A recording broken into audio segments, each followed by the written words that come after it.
चलिए आइए देखते हैं हम लोग अस्थाई भाव, ये रस का पार्ट नंबर 2 है। तो देखिए अस्थाई भाव होता क्या है, मानव हृदय में कुछ भाव जन्म से ही अस्थाई रूप से विद्यमान रहते हैं। देखो इन्होंने क्या कहा, अस्थाई भाव मतलब परमानेंट। इन्होंने कहा कि जैसे जब कोई जन्म लेता है, जब मानव जन्म लेता है तो कुछ ऐसे भाव होते हैं कि वो जन्म से ही विद्यमान होते हैं, है ना। जैसे बच्चा जब शुरुआत से ही अगर उसे कोई चीज़ पसंद आ जाती है तो उससे वो प्यार हो जाता है। जैसे शुरुआत में गया, मान लो मेले की दुकान में गया तो खिलौने से प्यार हो गया, फिर थोड़ा सा और बड़ा हो गया, पता लगा मिठाई से प्यार हो गया, फिर और बड़ा हो गया, पता लगा लड़के से प्यार हो गया। मतलब ये ऐसा क्यों होता है, ऐसा क्यों होता है, क्योंकि उसके अंदर ऑलरेडी अस्थाई भाव, प्रेम वाला अस्थाई भाव, रति वाला अस्थाई भाव उत्पन्न है। इसी तरह हंसने वाला है ना। तो अस्थाई भाव कितने हैं, 9 माने गए, है ना।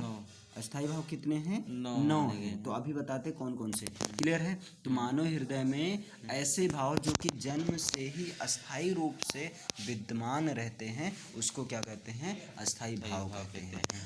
काव्य या नाटक में एक अस्थाई भाव शुरू से अंत तक रहता है। जैसे कोई काव्य देखो या कोई नाटक देखो तो उसमें एक ना एक अस्थाई भाव जो है, एक अस्थाई भाव जो है शुरू से लेकर अंत तक चलता रहता है, पूरे काव्य पूरे नाटक में, है ना। देखिए अस्थाई भाव ही रस का आधार है। पूछ लिया जाए रस का आधार क्या है, तो रस का आधार अस्थाई भाव है ना। रस का आधार अस्थाई भाव है और अस्थाई भाव की संख्या 9 मानी गई है। अस्थाई भाव की संख्या 9 मानी गई, लेकिन भरत मुनि, है ना, भरत मुनि ने अपने ग्रंथ नाट्य शास्त्र में अस्थाई भाव की संख्या 8 ही मानी है ना। भरत मुनि के अनुसार 8 है, और जो है वैसे नॉर्मली जो अस्थाई भाव की संख्या कितनी है, 9 है, और भरत मुनि के अनुसार 8 है। भरत मुनि ने अपने नाट्य शास्त्र में कहा कि अस्थाई भाव की संख्या 8 है। आइए देखते हैं, यहाँ पर देखिए ये पहला अस्थाई भाव रत या प्रेम। पहला अस्थाई भाव क्या है, रत या प्रेम, और रत या प्रेम से बनता है श्रृंगार, है ना। आजकल देखो लड़के ज़्यादा लड़के श्रृंगार करते हैं, है ना। मतलब 20 बार बाल झाड़ेंगे, एकदम जो क्रीम पाउडर लगाएंगे, क्लियर है ना। तो ये क्या होगा, ये क्या होगा आपका श्रृंगार रस। श्रृंगार करते हैं ताकि प्रेम हो जाए, रति हो जाए, लोग मतलब आकर्षित हो उनकी तरफ, क्लियर।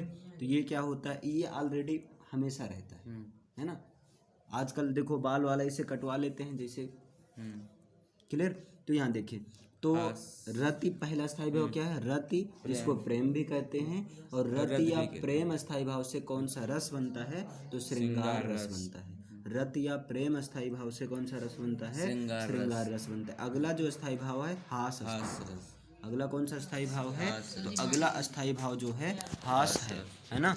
तो हास से कौन सा रस बनता है, हास से रस बनता है ना। हास से कौन सा रस बनता है भैया, हास से रस बनता है ना।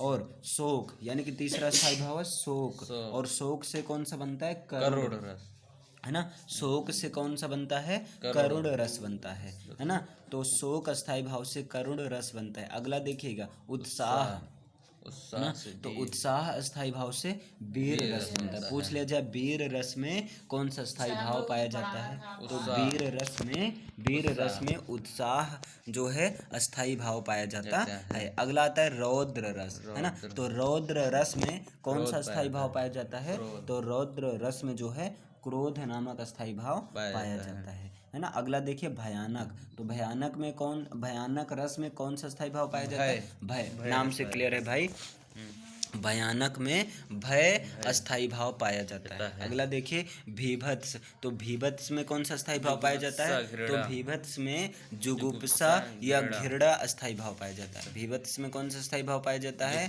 जुगुप्सा या घृणा पाया जाता है। अगला देखिए अद्भुत, तो अद्भुत में कौन सा अस्थाई भाव पाया जाता है, आश्चर्य या विस्मय। अद्भुत रस में आश्चर्य या विस्मय अस्थाई भाव पाया जाता है। अगला शांत रस, तो शांत रस में कौन सा अस्थाई भाव पाया जाता है, तो शांत रस में सम अस्थाई भाव या निर्वेद अस्थाई भाव या वैराग्य, है ना। सम, निर्वेद या वैराग्य। तो शांत रस में कौन सा अस्थाई भाव, सम, चाहे बोलो चाहे निर्वेद बोलो चाहे वैराग्य बोलो, है ना। आगे देखो वात्सल्य, तो वात्सल्य रस में वत्सलता, है ना, या स्नेह, वत्सलता या स्नेह नामक अस्थाई भाव पाया जाता है। अगला भक्ति रस, तो भक्ति रस में जो है भगवत विषयक रति या अनुराग अस्थाई भाव पाया जाता है ना। तो यहाँ पर ध्यान दो, रस की संख्या अस्थाई भाव के आधार पर रस की संख्या भी कितनी है, 9 है। हास्य रस में कौन सा अस्थाई भाव, हास्य है ना। और जो है श्रृंगार रस में, चार्ज नहीं होगा, श्रृंगार रस में कौन सा अस्थाई भाव, तो श्रृंगार रस में रति या प्रेम अस्थाई भाव होगा। करुण रस में कौन सा अस्थाई भाव, शोक अस्थाई भाव। वीर रस में कौन सा अस्थाई भाव, उत्साह अस्थाई भाव। रौद्र रस में कौन सा अस्थाई भाव, क्रोध होगा। और भयानक रस में कौन सा अस्थाई भाव, भय होगा, है ना। और जो है भीभत्स रस में कौन सा अस्थाई भाव, जुगुप्सा या घृणा। और अगला अद्भुत रस में कौन सा अस्थाई भाव, विस्मय या आश्चर्य होगा। अगला शांत रस में कौन सा अस्थाई भाव, सम, निर्वेद या वैराग्य होगा, है ना। अगला बताइए, वात्सल्य रस में वत्सलता या स्नेह अस्थाई भाव होगा। और भक्ति रस में भगवत विषयक रति या अनुराग अस्थाई भाव होता है। अब हम पूछ लें, बताओ वैराग्य अस्थाई भाव कौन से रस का है, वैराग्य अस्थाई भाव, तो आप कहोगे शांत रस का है। जब बैरागी मन शांत, बैरागी मन बड़ा शांत होता है, ऐसे याद रख लो, है ना, क्लियर। हाँ, बड़ा शांत होता है भाई, सही है। चलो सही, आगे देखो, नोट में दिया गया है, श्रृंगार रस को रसराज या रसपति कहा जाता है। तो रसों का राजा किसे कहते हैं, तो रसों का राजा श्रृंगार रस को कहते हैं। श्रृंगार रस को चाहे रसराज बोलो और चाहे रसपति बोलो, है ना। तो रसपति या रसराज किसे कहते हैं, तो आप क्या बताओगे, श्रृंगार रस को कहते हैं। श्रृंगार रस को क्या कहते हैं, रसपति या रसराज कहते हैं। आगे देखिए, भरत मुनि के अनुसार रसों की संख्या 8 मानी गई है। और जब रस की संख्या 8 मानी गई है तो अस्थाई भाव भी कितने माने जाएंगे, 8। पहला है रतिया प्रेम, तो रतिया प्रेम से श्रृंगार रस बनता है। दूसरा हास अस्थाई भाव से हास्य रस बनेगा। शोक अस्थाई भाव से करुण रस बनेगा। उत्साह अस्थाई भाव से वीर रस बनेगा। और क्रोध अस्थाई भाव से रौद्र रस, है ना। और भय अस्थाई भाव से भयानक बनेगा। और जुगुप्सा या घृणा अस्थाई भाव से बताइए क्या बनेगा, जुगुप्सा या घृणा से बनेगा भीभत्स रस बनेगा। जुगुप्सा या घृणा अस्थाई भाव से भीभत्स रस बनेगा। और विस्मय आश्चर्य से कौन सा रस बनेगा आपका, बोलो, विस्मय आश्चर्य से आपका बनेगा, हाँ, अद्भुत रस बनेगा। क्लियर है ना।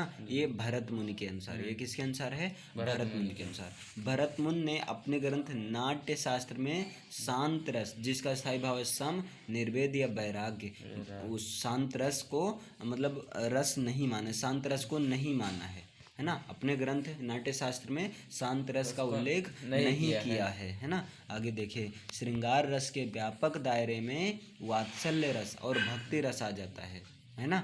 इसलिए रस की संख्या 9 ही माना जाता है। मतलब रस की संख्या आप कहेंगे यहाँ तो 11 है, पूरा गिनेंगे, है ना। तो श्रृंगार रस में ही श्रृंगार रस के अंदर ही वात्सल्य रस और भक्ति रस को रखा जाता है। श्रृंगार रस के ही अंदर किसको किसको रख दिया जाता है, वात्सल्य रस और भक्ति रस को श्रृंगार रस के अंदर रख दिया जाता है। और इस आधार पर रसों की संख्या 9 माना जाता है, लेकिन भरत मुनि के अनुसार 8 माना जाता है, क्योंकि भरत मुनि ने शांत रस को रस माना ही नहीं है। क्लियर है ना। तो ये चीज़ आपका हो गया, रस की संख्या ओवरऑल 9 है। आगे देखिए, शांत रस को नवे रस के रूप में उद्भट ने माना है।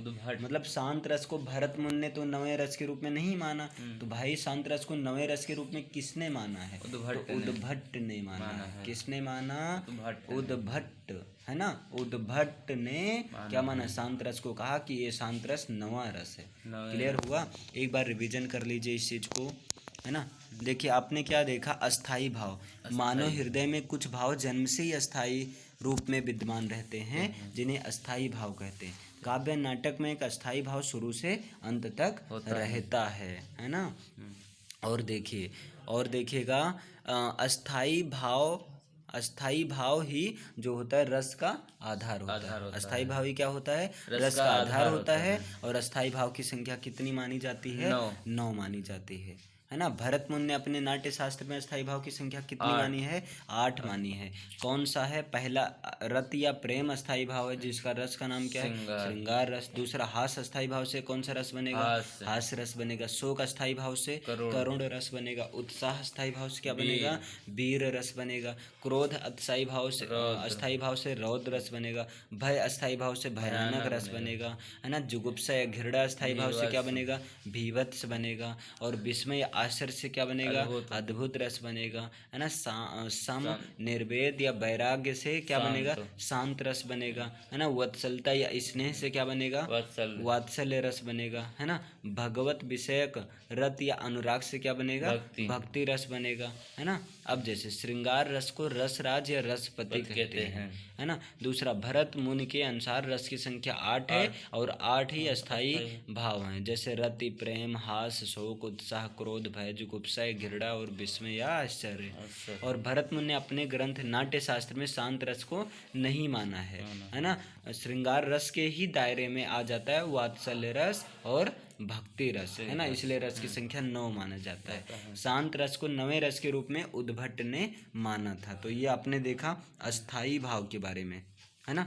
अच्छा, ये समझ में आया अस्थाई भाव के बारे में। चलिए, अस्थाई भाव, अब हम इसके बाद नेक्स्ट पार्ट नंबर 3 में बात करते हैं विभाव अनुभाव के बारे में कि ये होता क्या है। क्लियर?